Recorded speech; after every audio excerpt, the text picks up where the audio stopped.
The moment I realized I had taken the wrong table, every eye in the little cafe seemed to turn toward me. My coffee was already sitting on the polished wooden surface.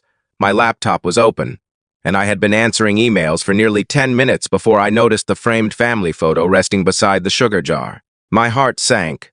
I quickly stood, embarrassed, ready to apologize and leave.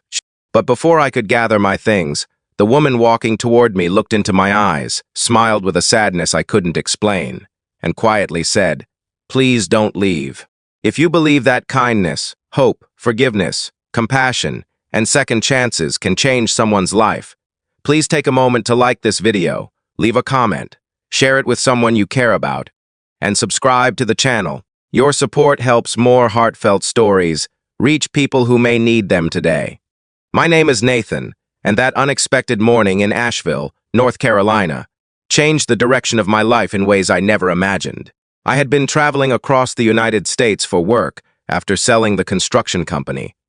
My father and I had built together. Financially, life was comfortable, but emotionally, I was lost. My parents had both passed away within 3 years of each other.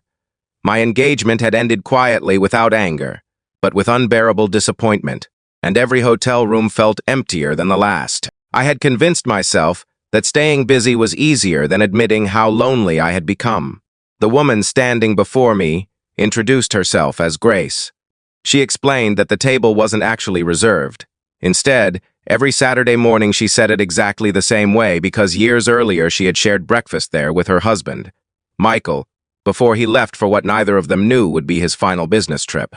He had suffered a sudden medical emergency while away from home, and that breakfast had become their last ordinary moment together.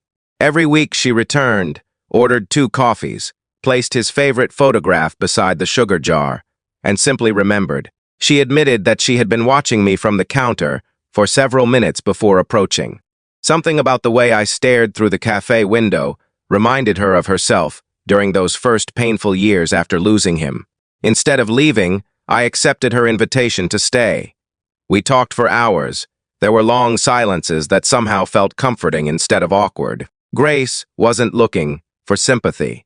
She simply spoke honestly about grief, about how people slowly disappeared after the funeral flowers faded, and how loneliness often arrived wearing ordinary clothes instead of dramatic heartbreak. Listening to her, I realized I had been running from my own pain with airports, meetings, and endless schedules. Over the following weeks, I kept finding reasons to return to Asheville. Sometimes we met for breakfast. Other times we volunteered together at a neighborhood food pantry where Grace had spent years helping struggling families. I watched her remember dozens of names, ask about children's school projects, celebrate small victories, and quietly pay for groceries whenever someone came up a few dollars short. She never wanted recognition. She simply believed every person deserved to leave with dignity intact. One rainy afternoon, she finally confessed something she had never told anyone.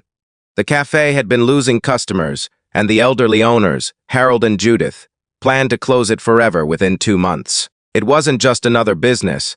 It had become a gathering place where veterans met every Thursday, retirees played chess, college students studied for exams, and lonely neighbors found familiar faces.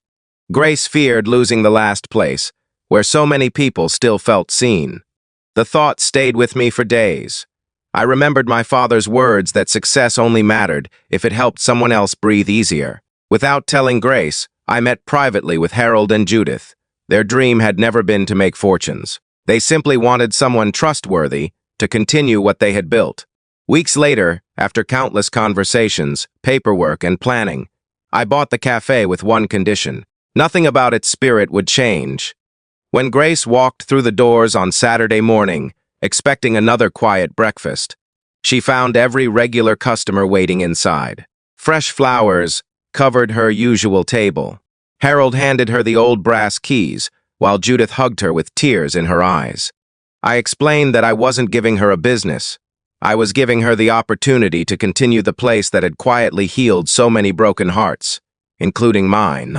I would handle the financial side, but the soul of the cafe belonged to the woman who had once asked a stranger not to leave. For the first time since losing Michael, Grace cried without hiding her face. They were not tears of grief, but of gratitude. Months later, the cafe became busier than ever. Local musicians performed on Friday evenings. Community dinners filled the dining room every Sunday, and a scholarship fund for local students was started using part of the profits. Somehow, one mistaken table had become the beginning of dozens of new stories. As for me, I stopped living out of suitcases. I rented a small house nearby with a front porch, overlooking the mountains. Grace and I never rushed to define what we were becoming. We simply chose each day to show up for one another with honesty, patience, and quiet faith. Sometimes love doesn't arrive with fireworks. Sometimes it begins with an apology, a gentle smile, and someone asking you to stay just a little longer. Before this story comes to its close, I'd love to hear from you. Have you ever experienced an unexpected act of kindness that changed your life forever? Please share your story in the comments, because your words may encourage someone reading them today. And if this story touched your heart, reminded you of someone you love, or gave you hope that second chances still exist, please consider liking this video, sharing it with others, and subscribing for more inspiring stories. Your support helps keep these messages of compassion and hope alive. I still think about that morning every time I walk past the corner table by the window. I had believed I was sitting in the wrong place. The truth was that life had quietly been saving that seat for me all along.